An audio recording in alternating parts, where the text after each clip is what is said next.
नमस्कार दोस्तों, एक बार फिर से हमारे YouTube चैनल में आपका स्वागत है। आइए हम शुरू करते हैं आज की कक्षा। प्रश्न क्रमांक 1 है, धन शोधन निवारण अधिनियम पीएमएलए निर्णायक प्राधिकरण के नए अध्यक्ष के रूप में किसे नियुक्त किया गया है? तो विनोदानंद झा इसका सही उत्तर है बी। सरकार ने विनोदानंद झा धन शोधन निवारण अधिनियम पीएमएलए निर्णायक प्राधिकरण का नया अध्यक्ष नियुक्त किया है। वह 22 जून 2022 को अपना कार्यकाल पूरा होने तक अध्यक्ष के रूप में कार्य करेंगे और वह सितंबर 2018 से प्राधिकरण में सदस्यीय वित्त और लेखा के रूप में कार्यरत है, इसलिए बी इसका सही उत्तर है। प्रश्न क्रमांक 2, निम्नलिखित में से किसे 2021 के लिए ICC ODI cricketer of the year चुना गया है? तो बाबर आजम को चुना गया है, इसलिए ए इसका सही उत्तर है। अंतर्राष्ट्रीय क्रिकेट परिषद आईसीसी ने पाकिस्तान के विकेट कीपर बल्लेबाज मोहम्मद रिजवान को 2021 के लिए आईसीसी T20I पुरस्कार क्रिकेटर ऑफ द ईयर के रूप में नामित किया है। इंग्लैंड की टेमी ब्यूमोंट को 2021 के लिए आईसीसी T20I महिला क्रिकेटर ऑफ द ईयर के रूप में नामित किया गया है। पाकिस्तान के कप्तान बाबर आजम को 2021 के लिए ICC ODI cricketer of the year चुना गया, इसलिए ए इसका सही उत्तर है। प्रश्न क्रमांक 3 है, 2022 में राष्ट्रीय मतदाता दिवस की थीम क्या है? तो बी इसका सही उत्तर है, चुनावों को समावेशी, सुगम और सहभागी बनाना। हर साल 25 जनवरी को राष्ट्रीय मतदाता दिवस मनाया जाता है और इस दिन का मुख्य उद्देश्य होता है मतदाता नामांकन में वृद्धि करना और युवाओं को मतदान में भाग लेने के लिए प्रोत्साहित करना है। यह भारत के चुनाव आयोग के स्थापना दिवस को चिन्हित करने के लिए मनाया जाता है और इस वर्ष के राष्ट्रीय मतदाता दिवस की थीम चुनावों को समावेशी, सुगम और सहभागी बनाना है, इसलिए बी इसका सही उत्तर है। प्रश्न क्रमांक 4, निम्नलिखित में से किस फिल्म को ऑस्कर 2022 के लिए आधिकारिक रूप से शॉर्टलिस्ट किया गया है? तो जय भीम इसका सही उत्तर है ए। जय भीम को मराकर अरबिकदालिंते सिंघम को आधिकारिक तौर पर ऑस्कर 2022 के लिए शॉर्टलिस्ट किया गया है। Academy of motion pictures arts and sciences ने इस साल पुरस्कार के लिए पात्र 276 फिल्मों की सूची जारी की है। रिंटू थॉमस को सुस्मित घोष की राइटिंग विथ फायर को ऑस्कर 2022 के लिए सर्वश्रेष्ठ डॉक्यूमेंट्री फीचर श्रेणी में शॉर्टलिस्ट किया गया है। जय भीम, मदर इंडिया, सलाम बॉम्बे और लगान के बाद ऑस्कर के लिए नामित होने वाली चौथी भारतीय फिल्म है, इसलिए इसका सही उत्तर है। प्रश्न क्रमांक 5 है, इलेक्ट्रॉनिक क्षेत्र के लिए हाल ही में जारी रोड मैप और विजन दस्तावेज का शीर्षक खालिस्तान तक $300 बिलियन का सतत इलेक्ट्रॉनिक्स विनिर्माण और निर्यात है, इसलिए बी इसका सही उत्तर है 2026 तक। इलेक्ट्रॉनिक्स और सूचना प्रौद्योगिकी मंत्रालय द्वारा India cellular and electronics association ICEA के सहयोग से इलेक्ट्रॉनिक्स क्षेत्र के लिए 5 वर्षीय रोड मैप और विजन दस्तावेज जारी किया गया है। रोड मैप और विजन दस्तावेज का शीर्षक 2026 तक $300 बिलियन का सतत इलेक्ट्रॉनिक्स विनिर्माण और निर्यात है। दस्तावेज विभिन्न उत्पादों के लिए वर्षवार विवरण और उत्पादन अनुमान प्रस्तुत करता है, इसलिए बी इसका सही उत्तर है। प्रश्न क्रमांक 6 है, भारतीय पैरा बैडमिंटन टीम के राष्ट्रीय कोच गौरव खन्ना ने खालिस्तान में भारत की पहली पैरा बैडमिंटन अकादमी शुरू किया है, तो खाली जगह में भरा जाएगा लखनऊ, यानी लखनऊ में भारत की पहली पैरा बैडमिंटन अकादमी शुरू की गई, सी इसका सही उत्तर है। भारतीय पैरा बैडमिंटन टीम के राष्ट्रीय कोच गौरव खन्ना ने लखनऊ उत्तर प्रदेश में भारत की पहली पैरा बैडमिंटन अकादमी का शुभारंभ किया है। किसने किया है? तो गौरव खन्ना ने किया है। कहाँ पर? लखनऊ उत्तर प्रदेश में। द्रोणाचार्य पुरस्कार विजेता गौरव खन्ना ने 2024 पैरालंपिक में भारत की पदक संभावना को बेहतर बनाने के उद्देश्य से एजेस फेडरल लाइफ इंश्योरेंस के सहयोग से अकादमी शुरू की है और उन्होंने 2028 और 2032 पैरालंपिक के लिए नई प्रतिभाओं को खोजने और उनकी तालीम के लिए ages federal quest for fearless shuttlers कार्यक्रम भी लॉन्च किया, इसलिए सी इसका सही उत्तर है। प्रश्न क्रमांक 7 है, प्रधानमंत्री राष्ट्रीय बाल पुरस्कार हर साल कितनी श्रेणियों में बच्चों को प्रदान किया जाता है? तो 6, डी इसका सही उत्तर है।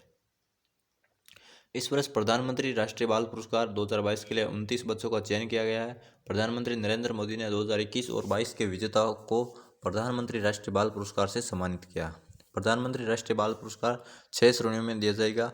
यह पुरस्कार नवाचार, सामाजिक सेवा, शैक्षणिक, खेल, कला और संस्कृति और वीरता श्रेणियों में दिया गया है। प्रत्येक श्रेणी के अलग अलग है। नवाचार में 7, सामाजिक सेवा में 4 और शैक्षणिक में 1 और खेल में 8, कला और संस्कृति में 6 और वीरता में 3 बच्चों को पुरस्कार दिया जाएगा। डी इसका सही उत्तर है। प्रश्न क्रमांक 8, 20वें ढाका अंतर्राष्ट्रीय फिल्म महोत्सव में एशियाई फिल्म प्रतियोगिता श्रेणी में किस फिल्म ने सर्वश्रेष्ठ पुरस्कार फिल्म का पुरस्कार जीता है? तो कुजंगल भी इसका सही उत्तर है।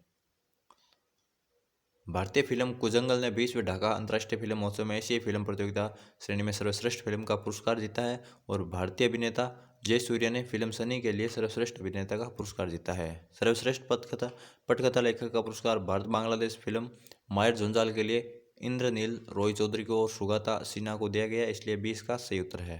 प्रश्न क्रमांक 9 है, कृषि मशीनीकरण पर उप मिशन SMAM के हाल ही में जारी संशोधित दिशा निर्देशों के संबंध में निम्नलिखित में से कौन सा कथन सही है? तो प्रदर्शनों के लिए ड्रोन किराए पर देने में रुचि रखने वाले एजेंसियों को प्रति हेक्टेयर 6,000 रुपये का आकस्मिक व्यय प्रदान किया जाएगा। 2, सरकार ड्रोन खरीदने के लिए कृषि संस्थानों को 100% या 10 लाख रुपए से भी कम हो तक अनुदान देगी। सही कोड चुने, तो पहला और दूसरा दोनों कथन सत्य है। कृषि में ड्रोन प्रौद्योगिकी को बढ़ावा देने के लिए सरकार ने कृषि मशीनीकरण पर उप मिशन के संशोधित दिशा निर्देश जारी किए हैं। सरकार ड्रोन खरीदने के लिए कृषि संस्थानों को कृषि मशीनीकरण पर उप मिशन के तहत 100% या 10 लाख रुपए तक का अनुदान जो भी कम हो प्रदान करेगी और प्रदर्शनों के लिए ड्रोन किराए पर लेने में रुचि रखने वाले एजेंसियों को 6,000 रुपये प्रति हेक्टेयर का आकस्मिक व्यय भी प्रदान किया जाएगा, इसलिए सी इसका सही उत्तर है। प्रश्न क्रमांक 10 है, हाल ही में सरकार ने बीटिंग रिट्रीट समारोह में निम्नलिखित में से किस धुन को हटाने का निर्णय लिया है? तो अबाइट विथ मी इस धुन को हटाने का निर्णय लिया है। सरकार ने बीटिंग रिट्रीट समारोह में अबाइड विथ मी धुन को हटाने का फैसला किया है। अबाइड विथ मी की जगह ये मेरे वतन के लोगों ने ले ली है और इसे भारत चीन युद्ध के दौरान कवि प्रदीप ने लिखा था। इसे पहली बार लता मंगेशकर ने 27 जनवरी 1963 को गाया था। इसकी रचना सी रामचंद्र ने की थी, इसलिए ए इसका सही उत्तर है। प्रश्न क्रमांक 11, राष्ट्रीय पर्यटन दिवस 2022 का विषय क्या है?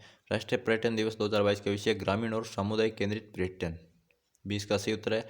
हर साल 25 जनवरी को देश भर में राष्ट्रीय पर्यटन दिवस मनाया जाता है और यह दिन देश की अर्थव्यवस्था में पर्यटन के महत्व के बारे में जन जागरूकता बढ़ाने के लिए मनाया जाता है। राष्ट्रीय पर्यटन दिवस 2022 का विषय ग्रामीण और सामुदायिक केंद्रित पर्यटन है, इसलिए 20 का सही उत्तर है। प्रश्न क्रमांक 12, भारत और खाली जगह ने दोनों देशों के राजनयिक संबंधों की स्थापना की 30वीं वर्षगांठ को चिन्हित करने के लिए एक स्मारक लोगों का अनावरण किया है। तो भारत और इजराइल ने। 20 का सही उत्तर है। 21 जनवरी को भारत और इजराइल ने दोनों देशों के राजनयिक संबंधों की स्थापना की 30वीं वर्षगांठ को चिन्हित करने के लिए एक स्मारक लोगों का अनावरण किया है। भारत में इजराइल के राजदूत नाउर गिलोन और इजराइल में भारत के राजदूत संजीव सिंगला की उपस्थिति में लोगों का अनावरण एक ऑनलाइन कार्यक्रम में किया गया था।